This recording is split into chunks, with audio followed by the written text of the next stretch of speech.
Good morning everyone! For today's video ay magluto po tayo ng barbecue chicken po. Ayan po.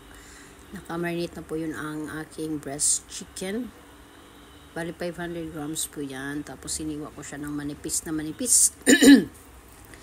Tapos ito po yung steak natin. 10 stick po dyan. So tingnan natin kung magkasya yung 10 stick dyan sa ating breast chicken.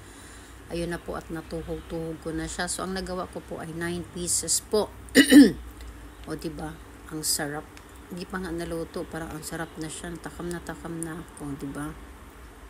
So, ang gagawin ko, dahil wala po akong charcoal dito sa bahay, o kaya wala akong electric grilled, o anong klaseng mga grilled machine dyan, nag-barbecue po tayo sa kawali. O, diba? First time ko pong gawin to.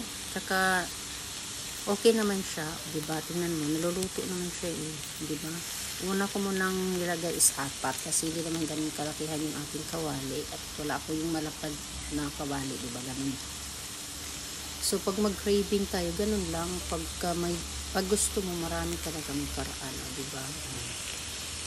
Kaway-kaway sa mga katulad ko dyan na walang mga charcoal o kaya namisan yan kumain ng mga chicken barbecue, di ba? Nakakamiss kasi yung nagki-craving kasi ako ng chicken barbecue, di ba? Mas maganda pa yan, di ba? Bilis lang naman siya, naluto, di ba? Sa mga nag-craving ng mga chicken barbecue dyan, ano pang hinihintay nyo, gawin nyo na, di ba? Pwede, basta pag gustuhin talaga, maraming paraan, di ba? Ako sa kawali ko lang siya ginawa, di ba? Tingnan mo naman, napaka-yummy. Tulo na yung laway ko, diba? Tapos nilalagyan ko siya ng sauce. Bali, yung sauce ko dyan ay soy sauce. Nilagyan ko siya ng ketchup. Tapos, konting oyster sauce po para pampalasa siya. Kasi, namarinate ko na siya ng 1 hour bago ko siya tinuhog-tuhog dyan. Diba? Kasi lagay ko siya ulit sa refrigerator. Tapos, ito na yung remaining na 5 kasi naluto ko na yung 4. Kailangan manipis lang yung pagkahiwa nyo para mabilis lang siyang maluto kasi alam mo naman wala siyang baga o kaya apoy, kumbaga init lang, niluluto lang siya sa init, alam mo yun, ganun. Tapos nilagay ko na lahat, tapos binalik ko yung para gusto ko yung well done yung pagkaluto niya pa. Diba? Yun yung iba. Kahit nasa gilid lang siya, naluluto siya kasi sa sobrang init siguro ng kawali. Diba? Ganun, ang sarap, diba? Ako lang pag natakam. Baka yung iba dyan naglalaway na din, diba?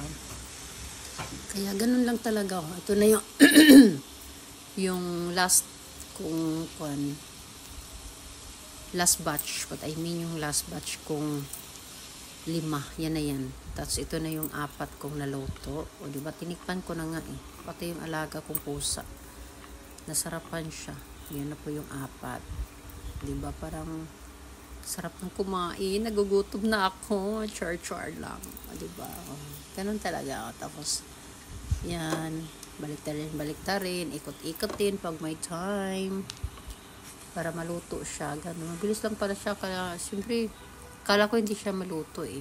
So, kaya try nyo na din para, o diba, patikman nyo rin yung barbecue chicken in kawali. O diba, ang sarap. Kaya, nasa mood ako magluto. Kaya, ganun talaga. Pag nag-craving, gawin nyo na. Huwag nyo nang antayin. O diba? Kasi dito bihira lang ako nakakita lang kung ano. Ito na po, naluto na po lahat. Ready to eat na po tayo. Kaya, alam mo yun, hindi na ako makapag-antay. Nagutom na ako sobra. O ano. Thank you for watching guys. I love you all. Bye-bye.